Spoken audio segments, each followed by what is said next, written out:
Hello, and welcome to the Thrive Mindset Podcast. I am so glad you are here with me. My name is Carrie Dale, and I am your host.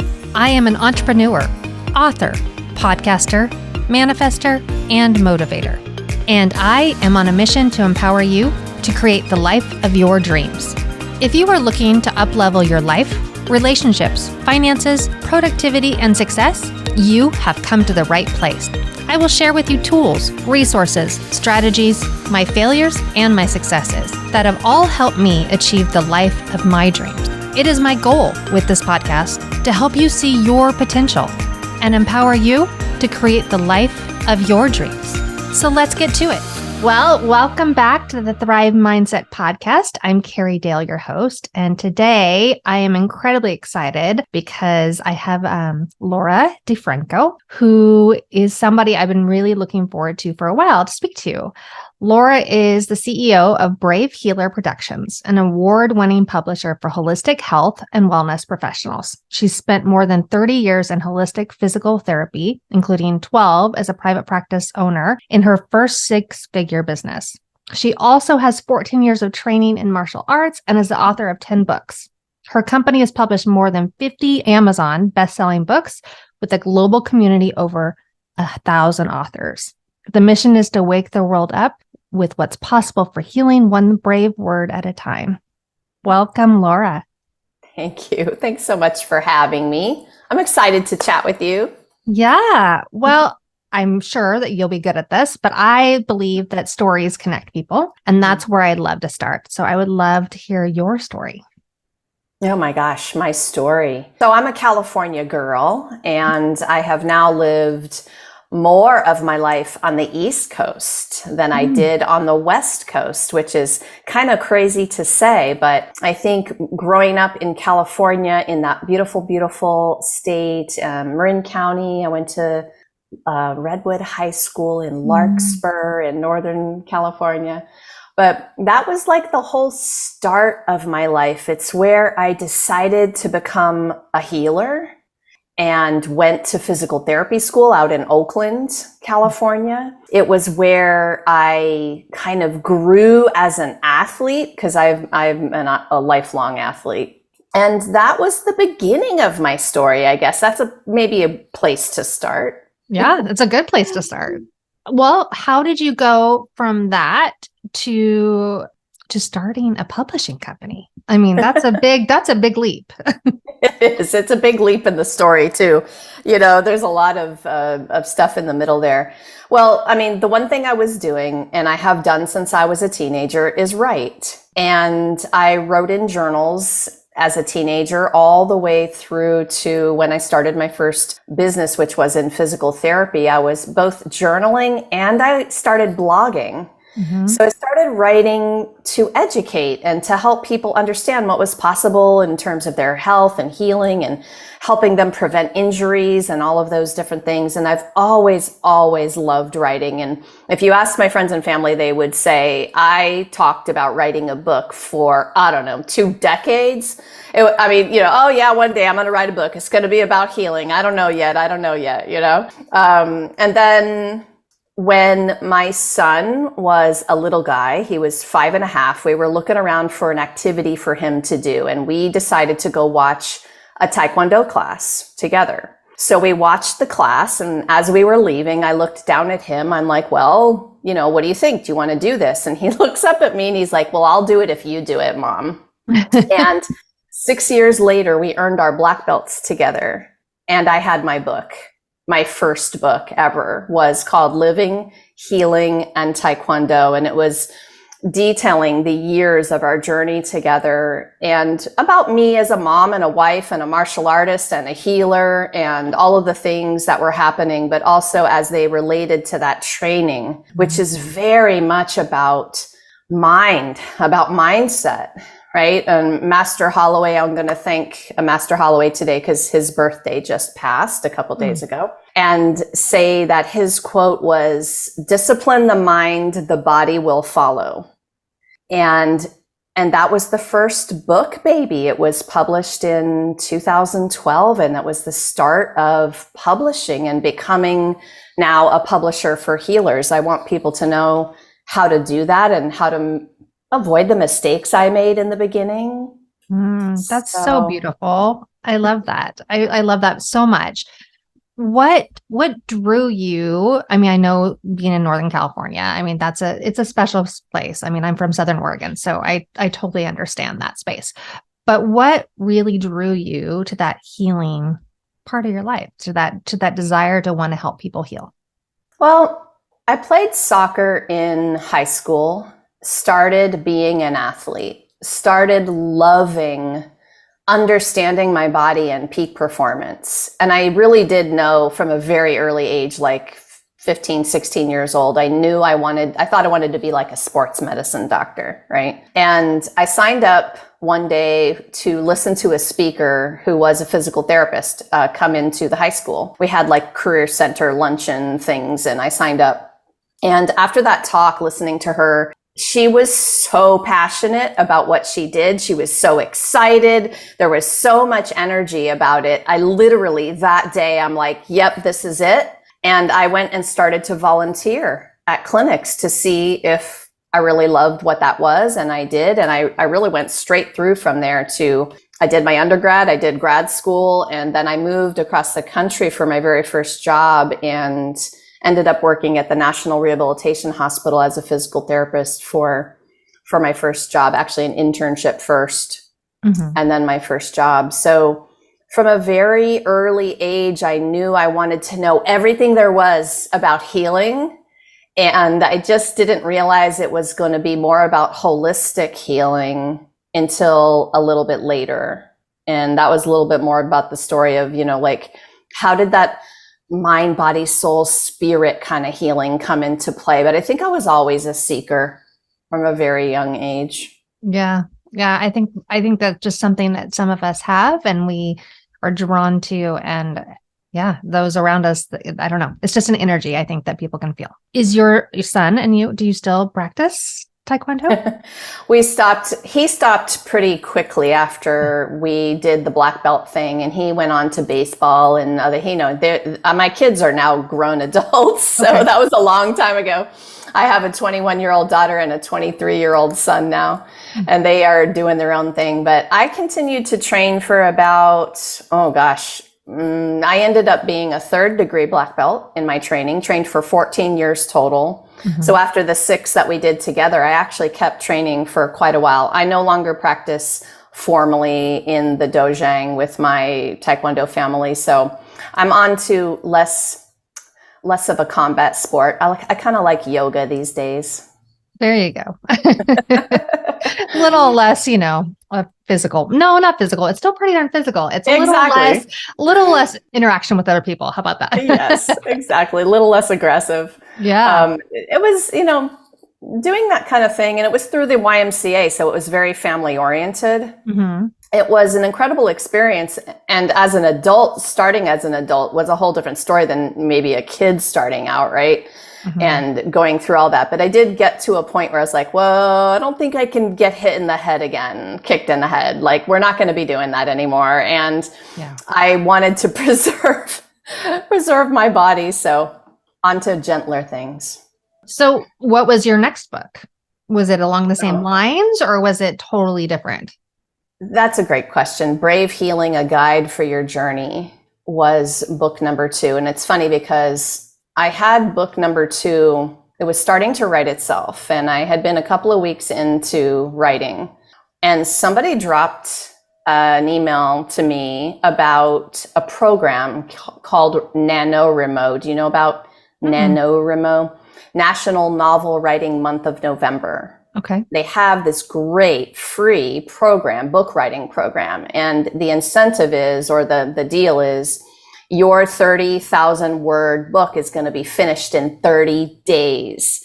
So mind you, I had already started to write book number 2, right? So I was excited already. And then I got this email, I'm like, oh my gosh, this is exactly what I need. So I signed up. And at the end of that 30 days, this was back in 2015, I had a 65,000 word book finished 30 days in. And I'm like, whoa, okay. And I wrote that book and I attached it to an email to my family. And that book basically detailed every wound of my childhood. Oh. I attached it on Christmas Eve to the email, and I'm like, send. Yeah, it was about a month later. And so my family all still speaks to me, in case you were wondering. I was. But the long story is that was not the book you'll read.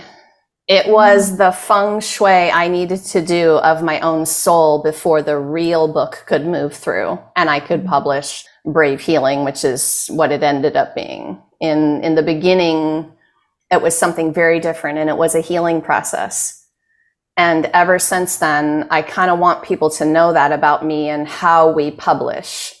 We publish in a process that is a sacred healing process. And I want all authors to know that there's people like me who get it. Like, as soon as you start to write your stories and you realize what you got yourself into, I understand what that is, and it's so, so powerful. So yeah, that the 65,000 words actually wasn't the book, which is a little crazy to say, but yeah, but it led to the book, right? And it did. And it's interesting how we have to go through that process. I've actually been thinking a lot about that this last week and coming into the holidays. And I mean, just the dynamics with family, it can be so challenging. And so it can just drag up a lot of ick. But working through that and overcoming it is something that is, I don't know, it's lovely. So I love hearing that from you, that you did that. And on Christmas Eve, I'm sorry, but to send Merry Christmas. Yeah, Merry Christmas. Here's what y'all did. Well, I don't even think I have a small family, and I really actually don't think anybody read it all the way through. Oh. And that's totally fine. I had a couple of responses about, well, I hope you don't publish that or this or that. And I had to take about 10 steps backwards and just practice a little bit of awareness around what I was feeling about it. What it did do is it spurred conversation in our family that hadn't happened in decades. Mm-hmm. So that was the very positive thing, is that we actually had discussions about some of the stuff that I was remembering and writing about. And, as a parent now, I'm like, Mom, Dad, you guys are cool. Like, I know you were doing the best you could with the amount of information you had at the time. And yet my truth is this is my experience. And so there's healing in being able to be grateful for everything you've been through and take away all the blame for anyone, right? And kind of retake responsibility as an adult for your own healing process. Mm-hmm. And so that writing was that, and sending it was that, and then writing the real book that people actually read was part of that as well. Yeah. I may have to go grab that one. That sounds fascinating. People always say, well, why Brave Healing? Why was it called, why do you put the word brave there? Like, well, because being vulnerable is courageous. Mm. And as healers, I think we have to trailblaze it. And one of the biggest ways I've tried to do that is in my writing and sharing. And so, when you are a brave healer, you're trailblazing this process, this way of showing up in the world with that vulnerability as your strength. And that's not for everybody. It takes a warrior. For sure. And then you took that braveness and you now have transcended beyond just your own books, and you're helping others be brave. Definitely. That has been a total miracle in the last few years, especially. This collaborative book process that we move through now is a community of authors wanting to share with the world their healing strategies, mind, body, soul, physical strategies, mental strategies. But that first one was a little bit COVID born because everybody lost their hands on people all at once. And at the time I had the physical therapy practice going, and I had this business number 2 going. And I had been transitioning, you hear stories from people, transitioning to this second business. Well, I did that for 5 years, right? Until COVID said, sorry, I'm doing this for you. You've been thinking about it too long. But when I woke up thinking about this collaboration, it was like, wow, we really need to teach people what to do at home. So I invited my healers into that very first book. I said, I want you all to teach your amazing tools, teach your self-healing techniques. We're going to share our stories, which, as you know, is already a healing thing. Mm-hmm. But you all are experts and masters at this healing craft. Let's add our strategies and our tools and things that people can do at home right now. And so the Ultimate Guide to Self-Healing was born, and we ended up with 5 volumes of that book. And now we're celebrating 68 of those. It's funny. I was listening to you read my bio, and I'm like, oops, I got to change that from 50 to 68. Oh. I know. It's like, you know how that goes, right? Like, yeah. Time has been moving fast around here, and there are a lot of people who really care about getting those tools into the world's hands. Now's a good time for it. Yeah, for sure. And from there, you've just gathered a group of, over 1,000 other authors. That's just, have they just come to you? Have you been looking? How's that come together for you? Both. In the beginning, the very first collaboration, there were 25 of us. Mm-hmm. And that was because I had already curated a community of healers teaching classes, business classes, and mm-hmm. writing classes and all the things. And when I went out with that call to action, in 48 hours, 24 people said yes. 5 weeks later, we published that book. Something way bigger than me is in charge of all this. Mm. Like, you don't do it that fast. Like, it doesn't happen like that. So I kind of woke up in that at the time and went, whoa, what just happened? And I thought it was a one-off, honestly, until a friend emailed me and she's like, when are you going to be doing the next one? I want to come play, Mm-hmm. And so I'll shout out Lilia. Lilia, you are the reason, right? That we just kept going. I thought, okay, let's do another one. Let's see what happens. And then people were interested in being a part of that energy, of the collaboration of it, the community of it, and the mission. And so I'm so grateful for all of the people who have come to me. And I have also gone out to leaders of health and wellness communities because I realized, I'm like, okay, I'm not the only one that needs to be doing this. So I was also going out to leaders and saying, hey, you guys work on this, like, let's get together with your community and write and talk about all the tools. And so it was both. Yeah. Well, you said something earlier about, you used the word miracle, and then you also talked about this is bigger than you. And yeah. I love that because I have this belief, whether you want to call it universe, God, whatever you call it, but I have this belief that we just are surrounded by these things that are pushing us in a direction. And if we just listen, like you, it took COVID, but if we would just listen, the things that would happen in our lives are just amazing. So what a great testimony of that for you. And listening, that's it right there, everyone. Like, in case you're wondering, like, figure out how to develop your listening skills. And if I hadn't been, I might have missed it, right? And this was a dream. So backing up to that moment, I literally was waking up from dreaming a dream, that state where you're half and half, mm-hmm. kind of awake, not totally yet, right? And this dream was like, okay, you're getting your people together and we're going to do this book. So I woke up and ran to the computer. I'm like, this, and so I was listening, mm-hmm. like I hear you, and yes, I got it. And like, it's almost like you have to be not only listening, but you have to be willing to be the one that says yes to the message. Mm-hmm. And then you have to be willing to take action.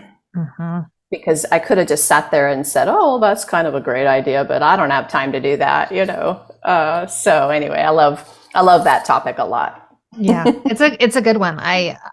That's a whole nother conversation, but yes. I know it. So for anyone listening, I'm curious what you would say, because the same idea here. If you could go back 5 years, 10 years and be talking to yourself, what would you tell yourself now that you didn't know? Or what advice would you give yourself about jumping, listening, whatever it is?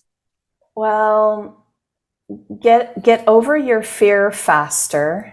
Number one, it looks and feels kind of horrible, but it really is all about you being able to have a little more fun with that feeling of fear and take the action you know is aligned. You know it, you're excited about it. So if you can make those leaps sooner, you'll be so glad. That's the first thing. And I think if I was going to say anything else in terms of this, it would be people are how these dreams move in the direction you want them to go in. So network sounds so corny. I'm going to talk business now for a minute. That's okay. It's Talk good. to people, get to know them. And, people are the reason I'm doing my business. And so if I'm not genuinely interested in listening that way and getting to know somebody and really understanding their dreams and goals, then I'm not going to really be connecting in a way that helps me build mine. So it would be just, have a handle on what networking is. It's not selling your stuff. It's getting to know someone and being able to help them build their dream. And if I had really learned that sooner, I'd be, 1,000 steps further than I am. Well, and that's so powerful, right? Because I know I keep coming back to things I believe, but I believe that when you are helping others, magic happens. When your intention and your why is not about yourself and it's not about your success, it's about other people's. It's amazing the things that happen. So you were just you were like speaking all of my languages to me today. Good. It's good language to speak. It's a great, fun way to live. And it's even getting to have a conversation like this puts me right in it again, which is why I love people like you too. It's like, yeah, let's talk about this, because then I get to feel it again. And of course, if y'all are vibing that high energy, guess what you attract more of? More of that, right? So I took a pretty massive trip this year, which was about coming home with a huge perspective change. And I have never felt as much gratitude as I do right now. So I feel so grateful to be able to get to talk to you now versus before that, because I feel like my heart is bursting with it. And if I could just give a little bit of that away, I would, right? So I try. Yeah. Again, everything works out. I mean, you and I tried to chat, 2 months ago, and it didn't work out, and timing and life, it works out the way it's supposed to. So, yeah. So what inspires you? Nature. I was having a bad day the other day and feeling sad. And I listened to hard to describe, but sometimes I hear a call to come outside. So that particular night, it was 3 a.m. It was pitch dark. There was no sun out or anything for me to go outside and play, right? Or take a walk, really. But I listened anyway. And I walked out and I sat in a chair for a while and just stared up at the stars. And for the first time in, 10 years, here in Bethesda, Maryland, I saw a shooting star. Is that rare? We're in the middle of a very bright lighted city. It's not like you're in the middle of the woods here, right? With no lights, and you see that all the time, like you would go camping and see them or whatever. And I was like, whoa. And my whole self was just goosebumping with inspiration. Later that morning, I ended up writing an entire poem about feeling sad and what one moment could do to shift your energy. And for me, that was it. So I know this is like a story to answer your question, but that just happened to me, and nature constantly inspires me like that. I'm a sunrise gal. I'm an early bird. And so the sunrise, the trees, the leaves, the birds, the stars. I've written so many poems about stars. That's a great thing to be inspired by, for sure. I'm fascinated though, because You were talking about going out in the middle of the night, and I'm thinking, I could not go outside my house in the middle of the night. We have bears and mountain lions and things. And I'm just like, what? Well, my back patio is pretty safe. I mean, we have, a fox or two once in a while. We've had one coyote. We've got lots of deer, but there's no bears here, and there's no, we've had a couple of snakes this season. That was interesting. I know. So, but I love creatures too. Like that stuff doesn't scare me. You got to be smart around bears, people. Like, stay smart, okay? But the rest of that stuff also inspires me. I'm curious, and I want to connect with all those living beings. One of my favorite books is the Spirit Animal Medicine, Dr. Stephen Farmer. Okay. So, if I see a snake, I'm going to my book and I'm going to look up the snake medicine and see what sort of like message it has for me. I love that book. Yeah, that's awesome. And you just answered my next question. I was going to ask you what your favorite book was, but that's a good one. That one is out like in my living room constantly because I'm using it, whenever I see a little creature or whatever, I'm like, oh, I got a message today. Let me go see what the message is. And other than that book, it's really hard to say like favorite book ever. I love reading. I didn't used to, but I love reading and I love learning.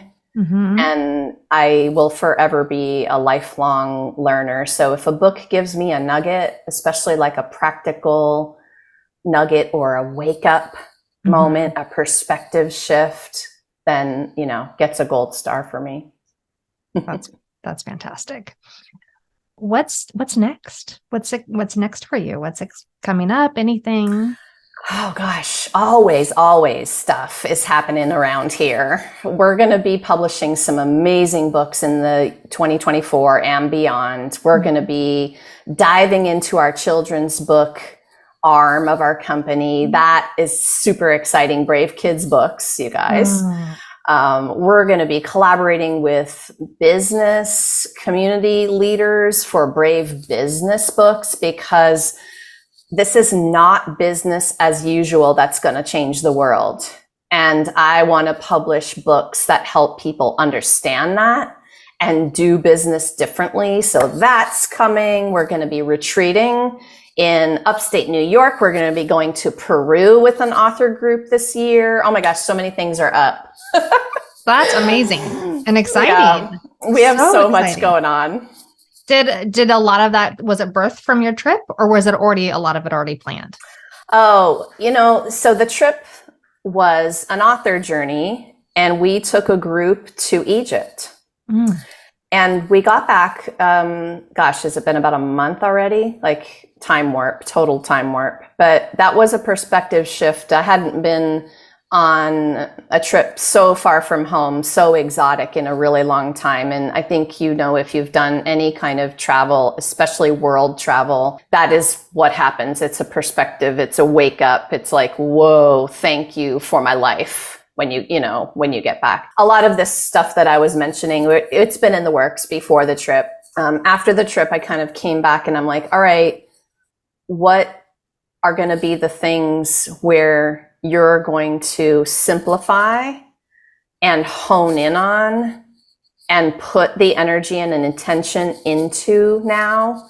Because I run at 150 miles an hour all the time. I've got like 50 pots and they're all frying something. And I think for me, the goal is going to be back to that ginormous feeling of gratitude. And where can I have that be simply in whatever lanes I choose to keep moving into? I don't know. Does that make sense? Yeah, absolutely. Yeah. Gratitude is my absolute favorite thing in the world. In fact, I created a gratitude journal because it's so important to me. But do you have a gratitude practice you do regularly, or is it just a feeling you have daily? I started with the journaling and have been doing that for a really long time. And the moment to moment practice of living my life in the energy of it is, I think, and I'll say it to everybody, it's like, this is a lifelong practice. You might start writing 5 things down that you're grateful for every day, and that's really cool. Then it might evolve into morning and night. You start your day and you end your day like that. And then I think it becomes a lifestyle. It becomes, I call them ninja moves of mindset. If I am triggered by someone or something that's happening in my day, how fast can I get to gratitude instead? It's a question I've asked myself. Some days are harder than others, where I catch myself triggered for more than a couple of minutes. I'm like, oh, what are you doing? You are wasting your time, right? I talk to myself like this. But I think the mastery of it means this evolution into it's what you do every day. It's who you be and how you show up. Yeah. So I practice all the time. That's perfect. It's perfect. Especially again, going back to being holiday time, I see so many people spiral and kind of go into this negative or overwhelm or family issues or whatever it is and stress. And I've been saying the same thing to all of my community. Just take a minute and see what you can be grateful for in that, right? It changes everything. It really is. It's magic. It just changes everything. We've had the community, the culture, the world, it's been rough. And, so I think because I do what I do, I make it sound easy a lot of the time. And sometimes some days you cannot go from crap to joy. Like you can't fly over there in your gratitude practice, right? So I always tell people, like, if that's the kind of day you're having, what if you just went neutral with a deep breath instead? What if you just clear your mind? You don't have to be grateful or joyful if you can't quite grab it yet. But what if we just made that teeter-totter come to neutral instead and just pause and listen to the breath for a few breaths, right? I think it's important to say that when we talk about this practice, because for those of you who, just can't quite get there today, I totally get it. Yeah. For sure. Yeah. Just move up that rung on the ladder, right? Yeah. Yeah. Emotions. So good. So good. Is there anything else that we maybe haven't chatted about that you would like to share that's on your heart? Anything? Well, you're just saying rung of the ladder. So are you an Esther Hicks fan? I do like Esther Hicks. Yes. So I was listening to one of her YouTube talks the other day, and this is what I do. If I'm really having a bad day and I need a pep talk, I'm going to go find one. If I don't have any friend to call or no one's around the house and I'm just in my crap and I just need to get out, I'm like, okay, all right, Esther, what you got? And I'll type in something to YouTube, right? And I'll listen. But the one I was listening to had that ladder of emotions. And what I love so much about that one was, like, some days, if you can even get to anger, you're doing better than depression. And that's always been a mini light bulb for me to remember that. It's like, if you're numb, if you are depressed, if you are lower than low, sometimes just letting yourself feel angry about whatever that thing is a pop up the notch in the rungs, right? I don't know how you feel about that, but I love how she talks about that. Yeah, it's a huge lifeline, I think, for a lot of people. And you're absolutely right. You can't, when you're low, getting to that emotion of joy can be really tough and impossible in many cases. But just having a little hope, knowing that you're moving in the right direction. That's why I do love that example of the rungs. And I feel like that gives you a visual that you can see, okay, I'm getting closer to the light. Yep. Yeah. Maybe your foot isn't on the next one. Maybe just your hand is on the next one. There you go. We can take just a little baby steps, right? And also find people like yourself, like who, we have access to communities now like we've never had before in the history of the world. So reaching out, I think, if there's anything else I would say to everyone, it would be like, you're brave to reach out. I know it takes courage. But that might be the thing to help you up a whole rung is just reach out. Yeah.